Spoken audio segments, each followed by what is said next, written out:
Welcome back, America. I'm Hugh Hewitt. Joining me now is former Secretary of State Mike Pompeo. Mr. Secretary, welcome back to the Hugh Hewitt Show.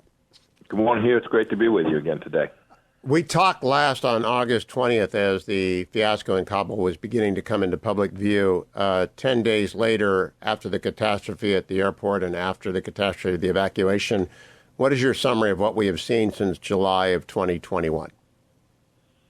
Well, goodness, this was a date certain set, and the bad guys took advantage of it. The sequencing appears to have created a lot of risk, and now we can see. We saw the pictures and the images yesterday from Dover Air Force Base with the dignified transfer of 13 amazing Americans. I pray for their families. We still are struggling today. We're less than 24 hours now from the committed deadline. President Biden has been unwilling to move even by an hour. And I pray that we get every one of our American military, our American diplomats, and all Americans home from Afghanistan. We do so in a way that's safe. I hope these next 24 hours or 48 hours don't bring more tragedy. I fear that what's after this could be even worse. You've been watching the administration and the president respond, not respond, stumble, face plant for 10 days. Could you conceive of anything being handled worse than the last 10 days have been handled? Boy, it's been really unfortunate. Unfortunate because the American people deserve better than this. The American people deserve American leadership who tells them, here's what's really going on, right? We've seen them make misstep after misstep in just the communications of this, right? First saying, well, we think we've got this many Americans. It's just been very confusing for the American people. We tried to make it always very straightforward. We had a couple missions there. One was to get our young men and women home when the conditions were right to do so. And second, to preserve the capacity to make sure that we were never attacked in the way that, 12 days from 20 years on happened in New York and in Washington and in Pennsylvania. Those were our twin missions. We talked about them often. We used every tool of our power to try to achieve them. And these last 10 days, we watched the administration create an enormous amount of risk that resulted in the largest loss of death in Afghanistan in over a decade. Let me review, Mr. Secretary, the Trump administration policy on Afghanistan. Troops under your watch reached their height at 15,000 in September of 2018. There were 13,000 in country at the time of the Doha Agreement in late February 29th of 2020. Was President Biden obliged either by the Doha Agreement or secret protocol to reduce to zero, no matter the conditions on the ground, by tomorrow? No. And in January of 2021, when you left office, there were 2,500 troops in country and 18,000 contractors. Was he obliged by the Doha Agreement or secret agreement to get rid of those 2,500 or those 18,000 contractors by a date certain ever? No. Hugh, in fact, we always knew that the numbers, the actual troop numbers, were conditions-based. And by the way, the Taliban knew this, the Afghan government knew this, the Hazaris knew this, the Northern Alliance folks in the North knew this. Everyone with whom we were having conversations, with whom we were trying to get to the table, understood that we were going to preserve and protect America's interests. And so the deal had a May 31st objective. It was conditioned on a series of commitments that the Taliban had made. It also had a series of commitments that the Afghan government had made about how they would behave as well. If those conditions were met, we were going to measure twice before we departed. And in fact, as you know, we wanted to get down as small as we possibly could, as fast as we could. You talked about the steps along the way. I think it was from 15,000 to 8,600, then to about 4,500, then to just over 2,500. Each time we measured, we evaluated the conditions on the ground. We consulted with the military, made sure that we had the security levels right to prevent precisely what we've seen happen there. We would have loved to have taken one more step before we departed, but the conditions simply weren't right. President Biden was under no obligation to do so in the same way we were under the Trump administration was under no obligation to do so. He made this choice. He made this choice to put first September 11th and then ultimately tomorrow, August 31st, as the deadline. He appears to be unwavering in his commitment to doing that.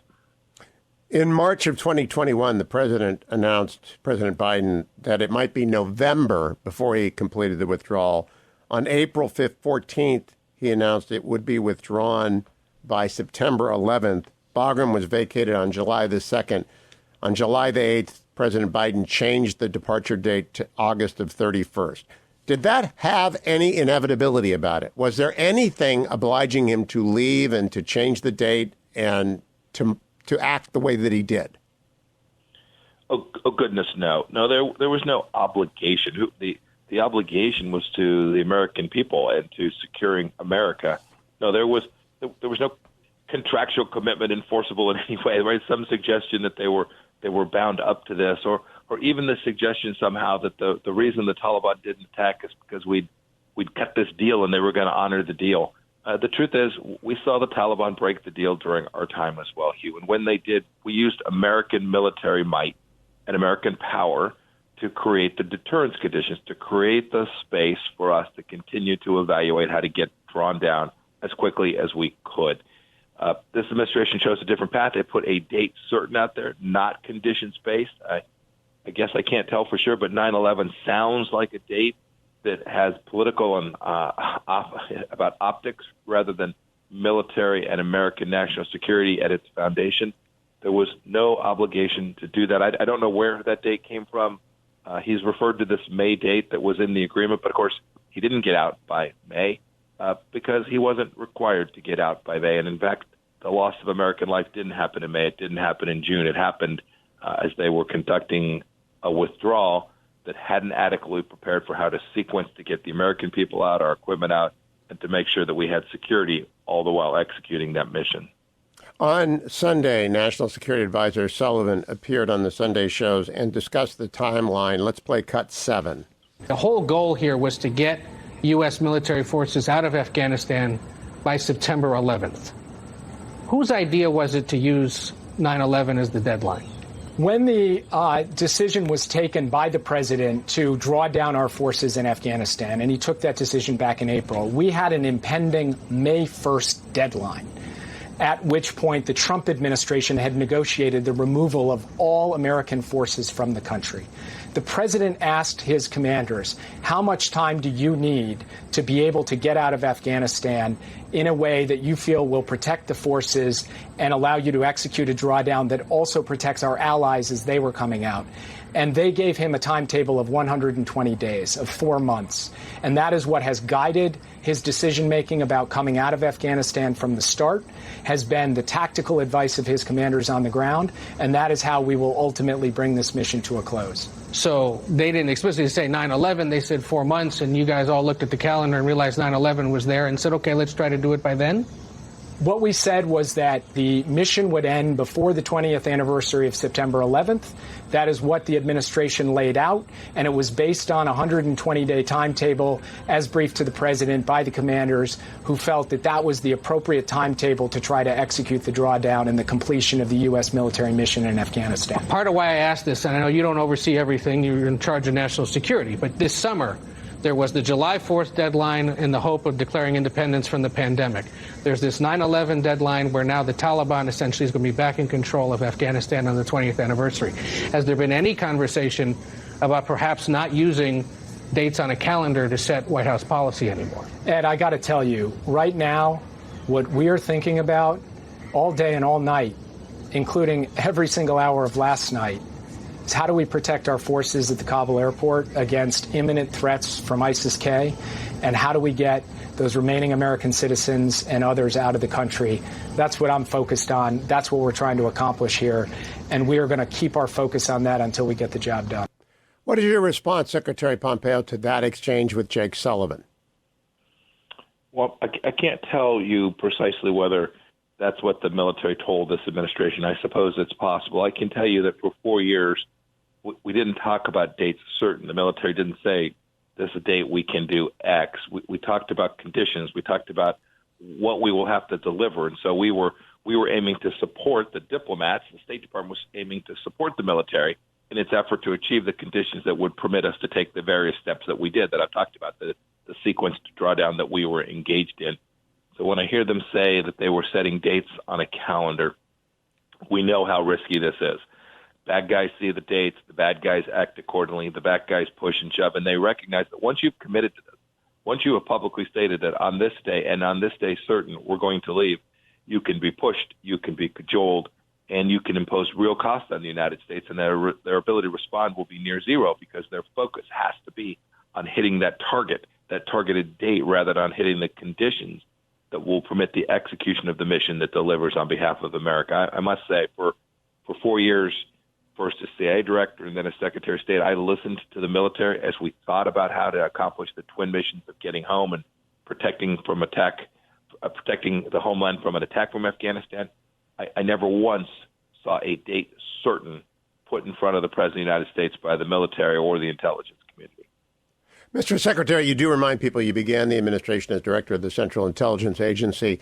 Do you believe we have the, quote, over-the-horizon capability to deter al-Qaeda and other terrorist organizations from operating effectively in Afghanistan now?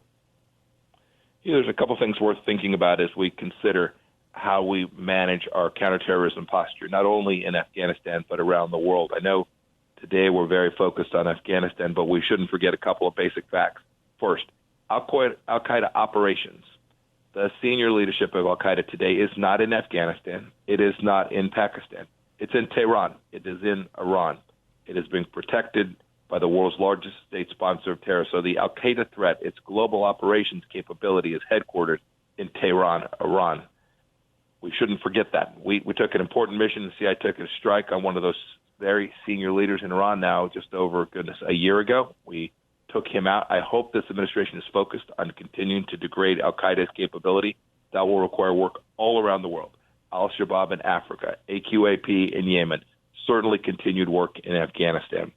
As for the specific case of Afghanistan, I don't know what the administration has actually done to prepare for the capacity to deliver. We do have a set of capabilities that let us do counterterrorism operations without a substantial footprint on the ground. It is difficult to do in Afghanistan, but I hope they've left the tools and the mechanisms in place that we can have a sense of what's going on the ground there and the capability to go disrupt terror plots aimed at the homeland from Afghanistan, as well as for threats from other radical Islamists, not just al-Qaeda, but certainly ISIS and the others as well, whether they come from Afghanistan, whether they come from Southeast Asia, or whether they come from Africa or Europe. This is an important capability that the United States has had built up over 20 years, and the willingness to commit to a date and pull everything out suggests that they haven't taken the precautions with an adequate level of seriousness. When I interviewed you at Langley for MSNBC, you talked about the men and women of the intelligence community and how devoted they were to their task and purpose. Do you think they have left in place the kind of assets and communication structure that would allow us to operate something there to give us an idea of what's going on there? I don't know. There's always two things. You asked the right question. You asked the right question that day. It seems like a long time ago now when we were together out at Langley. You asked the right question. It's not just the right resources. I hope those are in place. It is also absolutely vital that you have the rules of engagement right. One of the things that we found when the Trump administration began is that the rules of engagement for our soldiers, sailors, airmen, and Marines, as well as for our intelligence community, prevented us from taking precisely the kind of actions that can push back against radical Islamic terrorism. So we had to upend that. We had to give the rules of engagement that would let them protect themselves and conduct the operations that they needed to. We saw this with the caliphate at ISIS, right? President Trump said, "Oh, we're going to go fix it." We saw it with the strike that we took on Qasem Soleimani. In every case, the president authorized our military and our intelligence community to do the things that were needed, both from a resource perspective and from an operational perspective, to protect and secure American freedom. I hope, Hugh, that what is now still going to be in Afghanistan is capable of delivering both the resources and the opportunity, the rules of engagement that will permit us to protect America and the American homeland from threats that emanate from Afghanistan and the caves of Tora Bora. Now, Secretary, you have been personally criticized for signing the Doha Agreement. You have been the subject of a great deal of attacks by the publication and republication of the picture you took with Abdul Baradar, and for the release of 5,000 Taliban not long after the Doha Agreement. How do you respond to each of those, your agreement to Doha, the taking of the picture, the release of the prisoners? Well, we were working on the two missions that President Trump gave us. He wanted this process. We call it the peace and reconciliation process, trying to take down the risk to Afghan women, Afghan civil society, by beginning a set of conversations. No administration in history had ever had all the Afghan interests sitting around the table. We achieved that. Three presidents before us had tried to do that. They tried to get this right, to get the Afghans to at least talk to each other. We'd started that process. It began with the Afghan government and President Ghani, an incredibly corrupt official. It then transitioned to conversations with the Taliban and with other leaders in Afghanistan, including non-governmental organizations, women's groups, civil institutions inside of Afghanistan. We were working to put them all together. And so we signed an agreement with the Taliban. We signed an agreement with the Afghan government aimed directly at protecting and securing American freedom and trying to create the conditions for Afghan peace. We always knew, Hugh, this was a multi-year, maybe a decade, maybe 20-year proposition. I think of Colombia with the negotiations with the FARC. But these conversations go on for years, but you have to begin them somewhere, and it's always with your adversaries and your enemies that you end up making peace. And so we began to work, but we never did this, Hugh. We never did this with a misunderstanding of who the Taliban was and their connections to al-Qaeda. We got them to promise to break with al-Qaeda, but we didn't trust that promise. We were requiring them to begin to deliver on that promise. And when they didn't, we punished them. We imposed real costs on them. This was an effort that was important.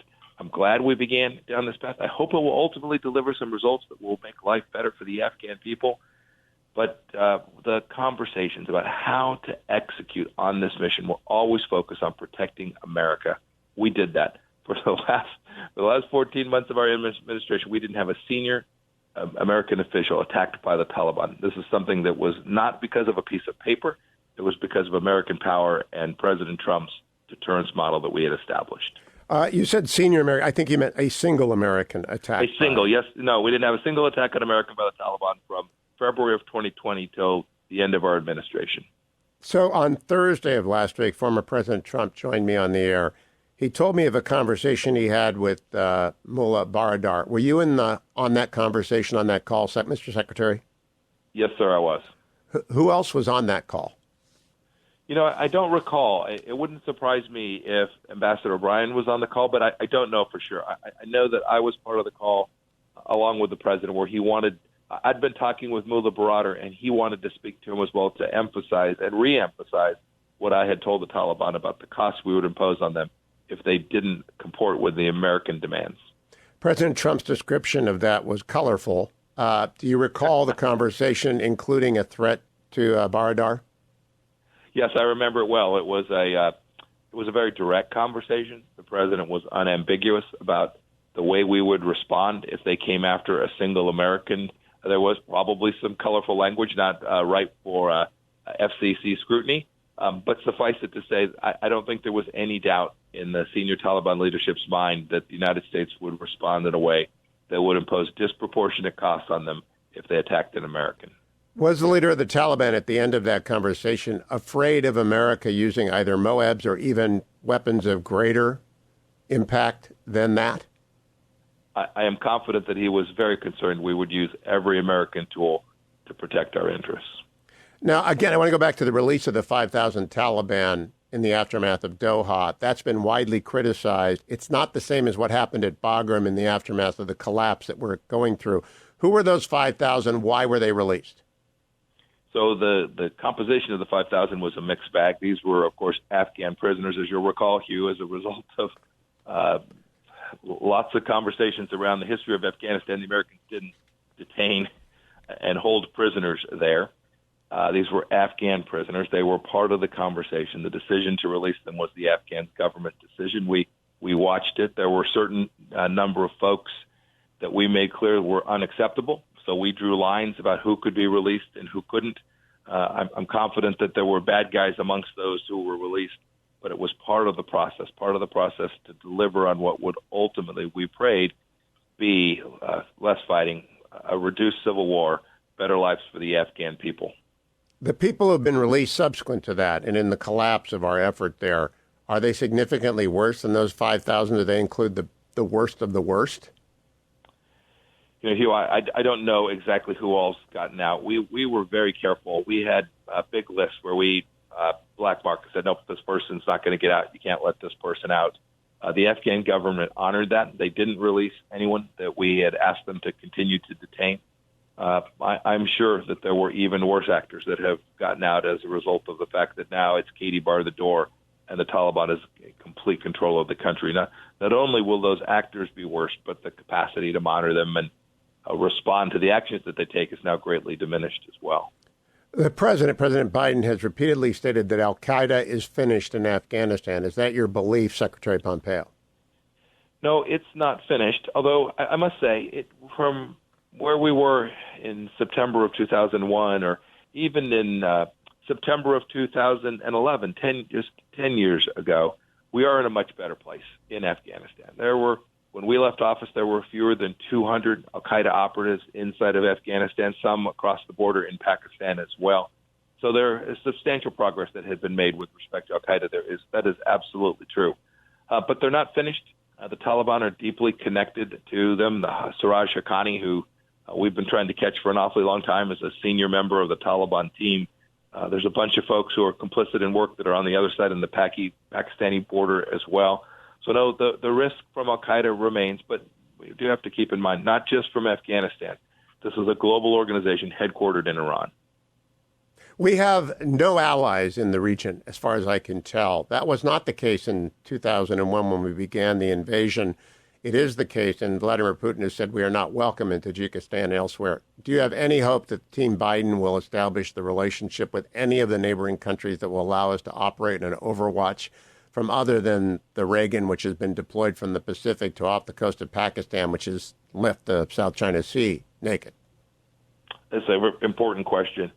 I spent a fair amount of time in Central Asia. We worked hard with the Uzbeks, the Tajiks, the Kazakhs, all aimed at solving the central conundrum. Afghanistan is in a very difficult place for America to access. I hope that they are working on this very problem set. I hope they're working on it in the very near term. Those are the most likely places, as the Americans who are left behind after our departure tomorrow. That's the most likely way we're going to be able to get Americans out on a continued basis after September 1st of this year.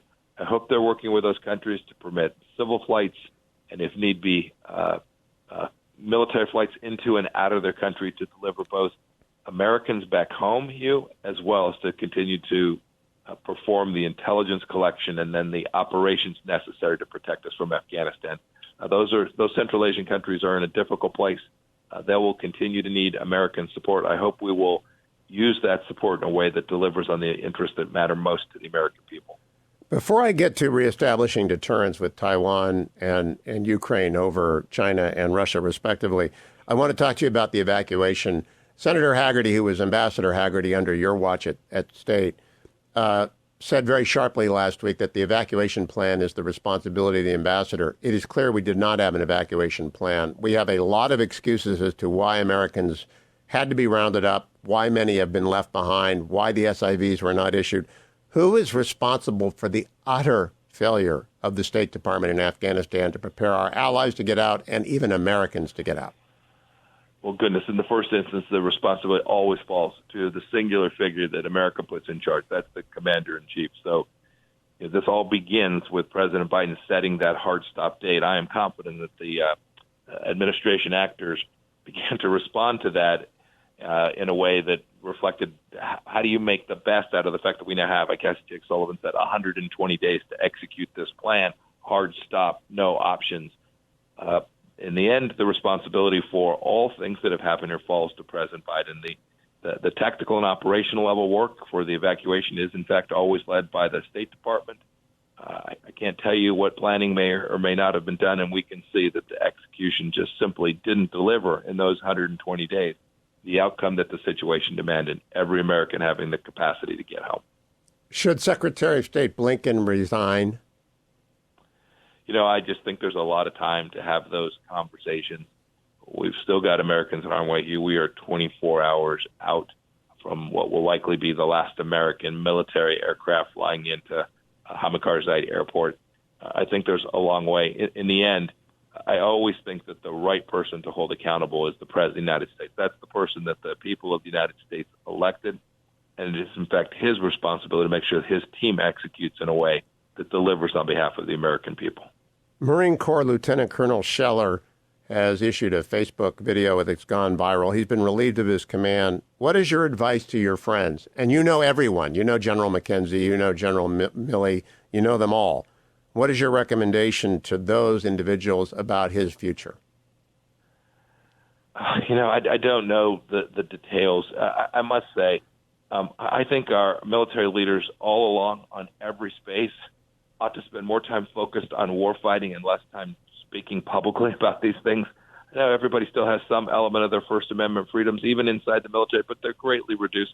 Focus on the things that are within your control. I'd say this not only for colonels and majors, but for generals too. Don't do politics. Do warfighting. If you do that and you focus on providing good advice to your boss or to the President of the United States, if you're sufficiently senior, if you as the military leader will focus on those things, America will be better off. The political leaders can manage the political situation and be held accountable for it.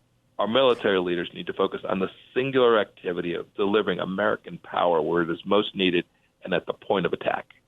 Mr. Secretary, you're probably going to seek the highest office. It's not certain yet. But if you obtain that and a general really disagrees with the decision that you make, do you expect that general to speak up and get out, or do you expect that general to speak up and then execute? What do you expect of generals who disagree with you if you become the commander-in-chief?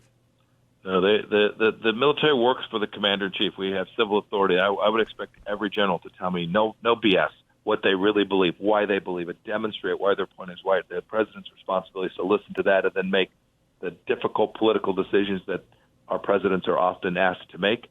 That military leader then has to make his or her own decision.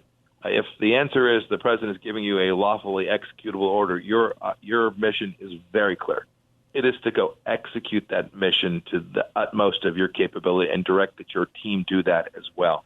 If it's unlawful or just you find the order to be immoral, then you have a responsibility to resign, to leave your post. It is not an option to either undermine what the President of the United States is trying to do or to ignore that lawfully given order. I hope our leaders are doing that, our military leaders are doing that. They're focused on their lane, delivering American military power, and they're giving the president their honest assessment of the risks connected to that. I saw that for 4 years. I saw our military leaders tell the President of the United States, here's what we think will happen if you do X. Here's what the risks are if you do Y.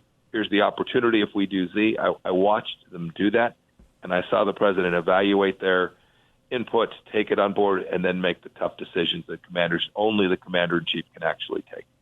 All right, now to deterrence. We have been badly damaged by the events of the last 4 months in the eyes of the world. China mocks us, Russia mocks us. What ought we to do to reestablish deterrence, particularly with regards to Taiwan and Ukraine, Secretary Pompeo? So deterrence is the central thesis of how American security policy has been executed for the last 40 years. President Reagan massively talked about peace through strength. We did it as well. Right? When we were threatened by the Iranians, we struck Qasem Soleimani. When ISIS was on the run, we took down the caliphate. In every place, I think the world understood that President Trump was prepared to do what was required to protect America's interests. We can get that back here as well. A good start would be in a place like Taiwan, a big delegation, the delivery of actual military hardware in support of the defense of Taiwan, conference in Japan, making clear that the allies were all focused on the security of the people of Taiwan. Those would all be simple things that could be executed next week or the week after and would send a message to the Chinese Communist Party. We may not have gotten it right in Afghanistan, but we are going to be with our friends, our allies. We're going to support those people who we are committed to the fullest extent of America's capacity. I would welcome seeing that. I think the world would welcome seeing America reassert itself on the global stage in the way that we had for the last 4 years before this administration. What is the role of Congress now? Obviously, it's a Democratic Congress. That may change in 2022. I know Cav PAC, your PAC, is working to change that. But what ought Congress to do in a bipartisan fashion right now about the catastrophe that's befallen Afghanistan? Well, there'll be time for hearings and the like to evaluate how this came to be, how we left Americans behind, and how we ended up with 13 Americans killed in the final days of our time there in Afghanistan. Completely appropriate that those hearings take place. But moreover, every leader, Democrat and Republican alike, should demand that this administration learn from this and demand that we respond in a way around the world, right? By supporting our friends on Taiwan, by supporting the Israelis, right? Another good action to reestablish deterrence would be to tell the Iranians, we're done with this conversation about your nuclear program. We're simply done with it. We're going to go extend the sanctions, impose even harsher sanctions on the Iranian regime, at least until such time as you expel al-Qaeda from your country. That would be a simple thing instead of talking about how much money we can transfer to these folks to convince them that they should behave in the way we want it. The deterrence model works. American power has always delivered for the American people. I hope this administration will get it, and every member of Congress should demand that this administration move towards those objectives. My last question, Mr. Secretary, you're too young to remember the late 70s. I was with President Nixon in San Clemente when this happened. Iran fell, and there was a great sense of inadequacy and gloom. It's all over the country right now. You can cut it with a knife. Everybody feels not only sad, but deeply frustrated and somewhat concerned that America's best days are behind her and that we are going to retire from the world stage. What do you do about that? What do you say to people who are listening to this podcast, this radio show about that? America's best days aren't behind it. It's not the case. America will get it right. The American people demand that the right leaders are put in place. We're going to have an election. Goodness, it's just 14 months from now. The right leaders will be put in place. I hope this administration itself will regroup and get it right. I pray for them to be successful. It's important for America that they are. America's best days are not behind it. We are not a nation in decline. We are a robust, capable people. And I am very confident the American people will rally, even in the face of this challenge that we're seeing in Afghanistan today, to begin to deliver on the promise that our founders laid before us. But will we retreat into isolation? That is, the request from the right is to retreat into isolation. The request from the left is to disarm. The critics of the Trump-Doha agreement say it was a terrible moral failure from which we cannot recover. What do you say to all of them about Reaganism?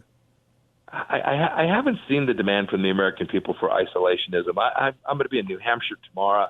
I've been out campaigning in Nebraska and in Texas, all across the country. I see Americans demanding that American leaders stand up, protect America, do it in a way that doesn't require 20, 40, 60,000 soldiers in some difficult place, but uses the tools that we have, the economic might that we have, the diplomatic capability we have, our military capacity to inflict costs on our adversaries when the time is right. I see an America that is prepared to support our military. Americans want our law enforcement funded. All the things that we have known as the center point of American institutions, I think, remain. I think the voice of the American people is going to be heard loud and clear.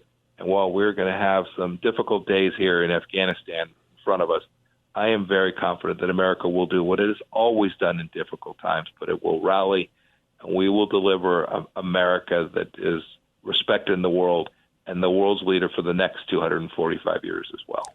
Former Secretary of State Pompeo, thank you for joining me again. Hugh, thank you, sir. Have a good day. You too. Have a good day. You too.